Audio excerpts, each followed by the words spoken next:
E aí pessoal, chegando com mais um Formiga na Tela, videocast semanal do formigaelétrica.com.br. Hoje acompanhado pelo outro editor do Formiga Elétrica, Gustavo Cláudio Rodrigues. Nosso convidado especial, Denis Augusto do canal O Analisador. E hoje nós vamos falar do álbum Bob Harvey, Dois Anti-Heróis Americanos.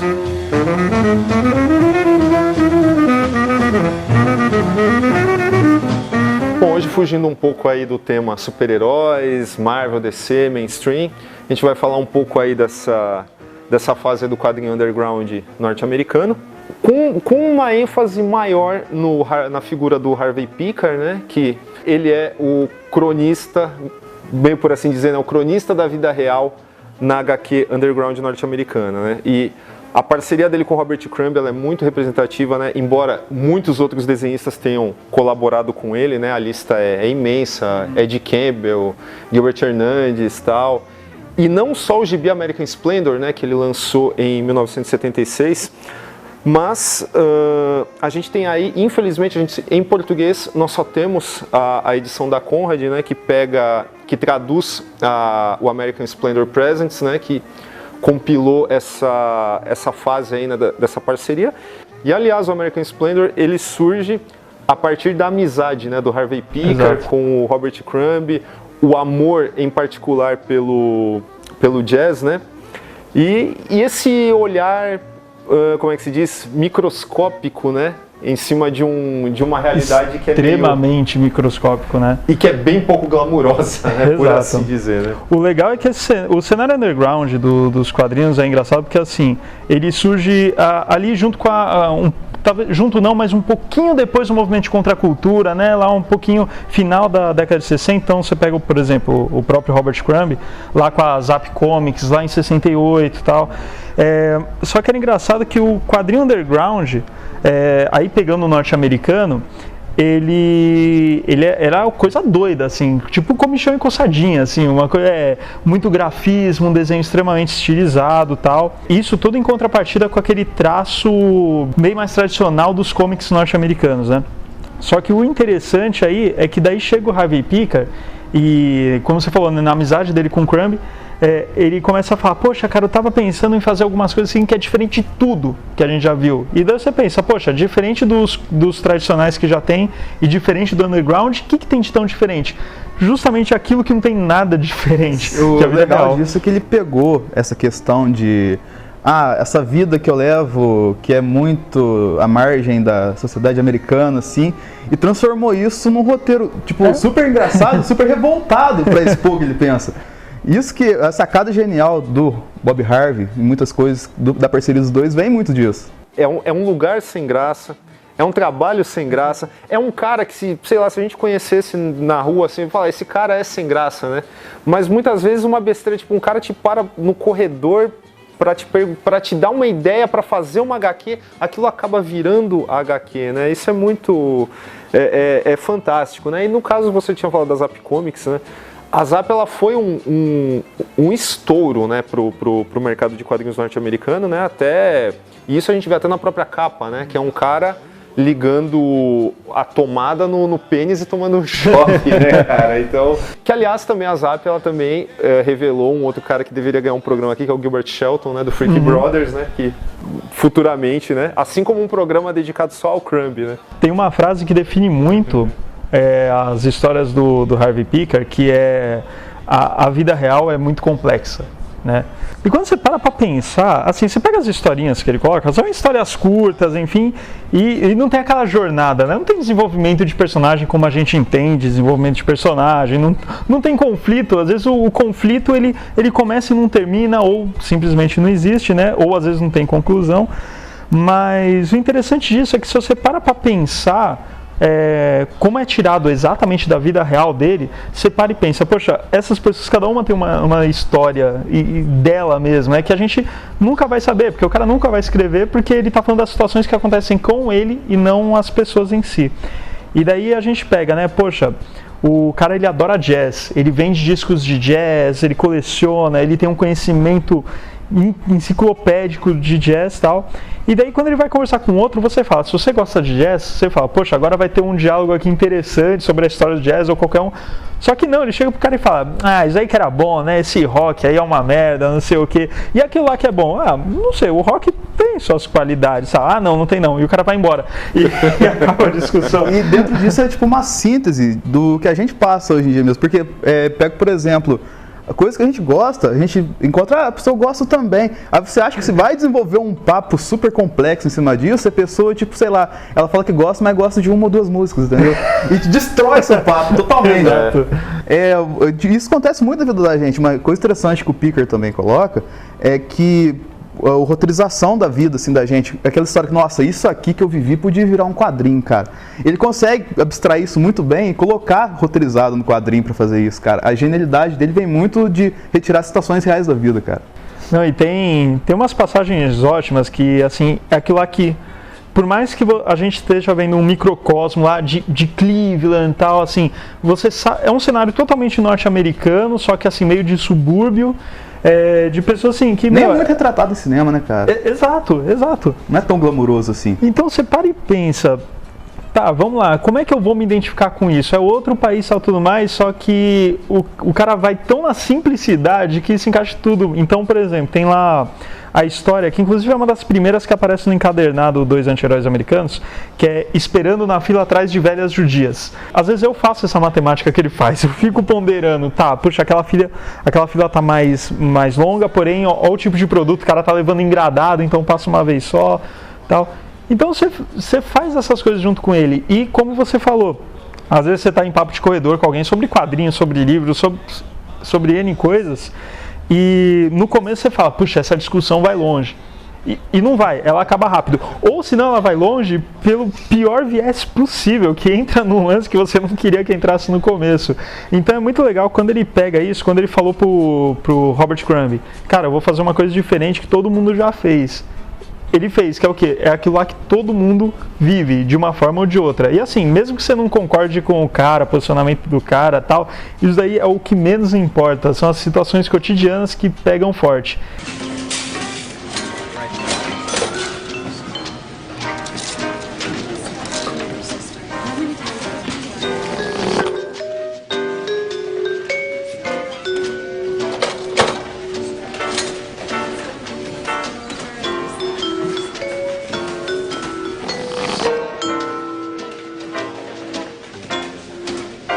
Eu acho que o trabalho do Harvey Picker e do Robert Crumb também, evidentemente, e de toda a cena underground, é aquele negócio, é você meio que assumir uma imperfeição, meio que assumir uma neurose, meio que assumir que às vezes o lugar que você mora é uma merda, né?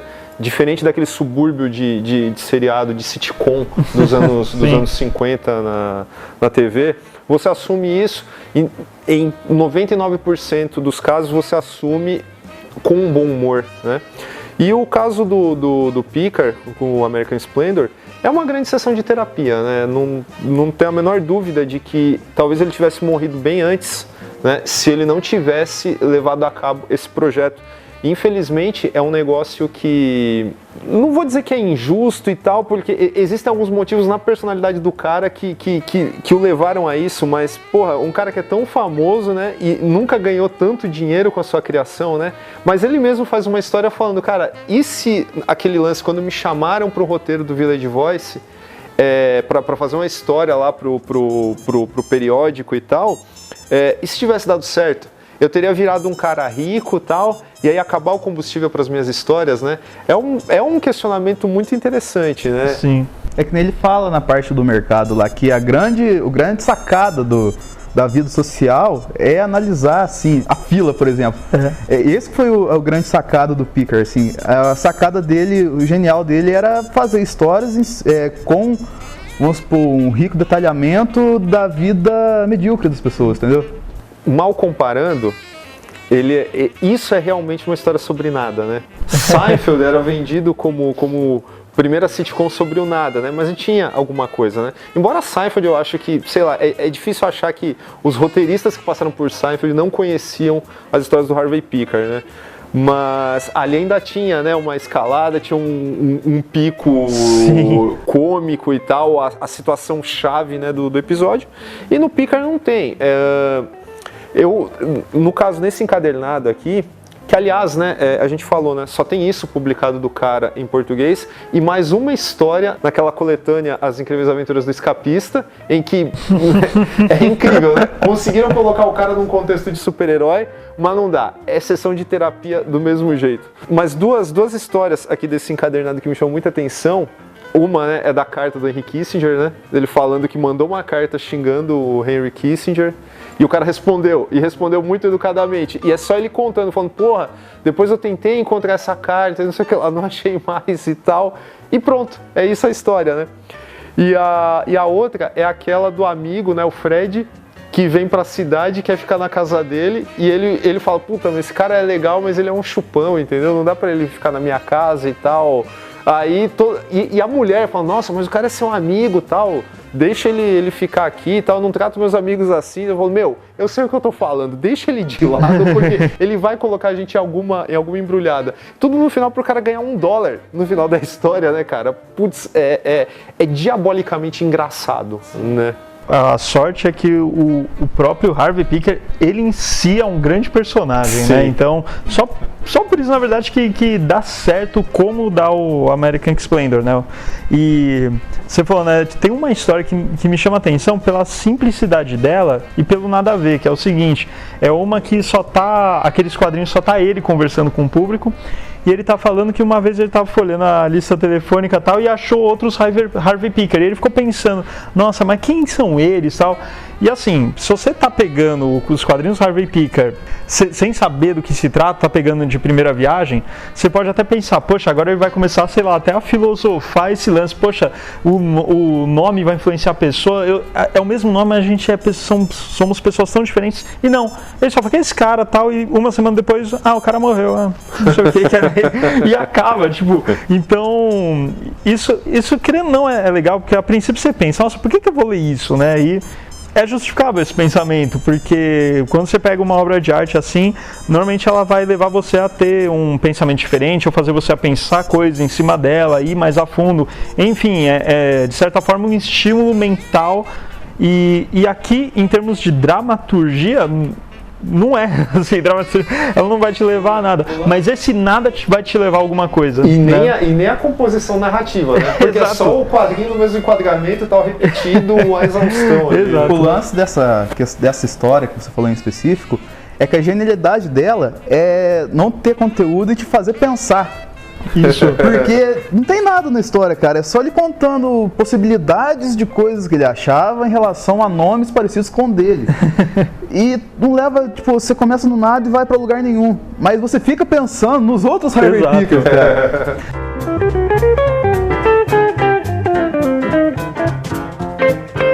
O último comentário que eu tenho sobre o geral, né? Sobre a pessoa, Harvey Pekar, né?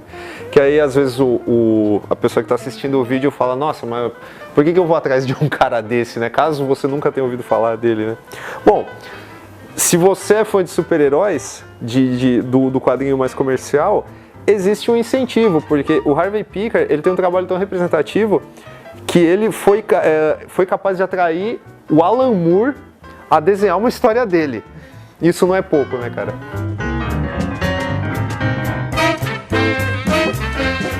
Bom, e outra recomendação, assim, pra mim é uma das melhores adaptações de quadrinho disparado, justamente porque não é um documentário, mas também não é uma ficção, tipo, é tudo misturado do mesmo jeito que são os quadrinhos, que é o Anti-Herói Americano. O Paul Giamatti faz o Harvey Pekar, mas o Harvey Pekar também tá lá, tem lá um cara representando o Robert Crumb, e o Robert Crumb também aparece. É um filme muito interessante, o Anti-Herói Americano, vocês podem procurar. Ele conta a história do Harvey Pekar, mostra o encontro dele com Robert Crumb, mostra como começou a American Splendor, fala desse cenário tanto de Cleveland quanto dos quadrinhos underground. Vale muito a pena, é um filme de 2003 e assim, como eu falei, é uma das melhores adaptações de quadrinho de longe, porque ela faz o que uma adaptação de quadrinho tem que fazer. Adaptar, e a adaptação dela é muito louca, né? Também é o caso de falar que é uma cinebiografia fora da caixa, né? Total. A gente tem que fazer um programa dedicado a esse tipo de cinebiografia e quando a gente começar essa série, o American Splendor com certeza vai estar no meio. E o interessante do American Splendor também é que você analisa os personagens que eles aparecem. Não só o Robert Crumb aparece, o Robert Crumb e o Picker aparecem. Todo mundo que envolvia a sociedade dele assim aparece, e você vê que o cara, além de ter essas questões, essa visão de mundo diferenciado, ele deu muita sorte, cara, porque você vê que principalmente o amigo nerd dele, cara, é muito estereotipado, assim, você pensa assim, não existe um cara assim, que é coxinha pra caramba, tal, assim, que a MTV vai atrás do cara de tão bizarro que o cara é. E esse cara existe, cara. E é muito engraçado você pegar essa questão que não bastava só o cara fazer uma análise super bem elaborada das coisas da sociedade. Ele também tinha muita coisa que inspirava ele o sentido contrário. What, you got a headache? No, but I want to avoid one.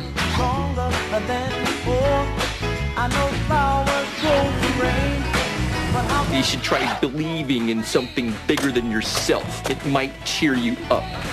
What, do I seem depressed? Então é isso, pessoal. Esse foi o Formiga na Tela sobre Bob Harvey, 2 anti-heróis americanos. E galera, quem gostou da minha opinião não muito complexa assim, entra no analisador, youtube.com/DennisTheVader. E quem quer ver a gente debatendo mais coisas de quadrinho, você que é mais fã de Marvel, DC, Star Wars, tal assim, estaremos em Pouso Alegre, que é pertinho de São Paulo, no Tenkai Brasil, no dia 20 de agosto, no palco, debatendo, tirando as dúvidas de vocês sobre quadrinhos, série, tudo que envolve esse universo muito louco que você gosta pra caramba e tá aqui. Nós estaremos lá para debater sobre isso, tirar suas dúvidas e divertir um pouco, que é o que a gente sabe fazer. Gostou do vídeo? Dá um joinha, inscreva-se no canal, procura a gente nas redes sociais. Todos os links estão aí na descrição do vídeo. Manda um e-mail pra gente com sugestões, xingamentos, etc. E é isso, a gente se despede aqui.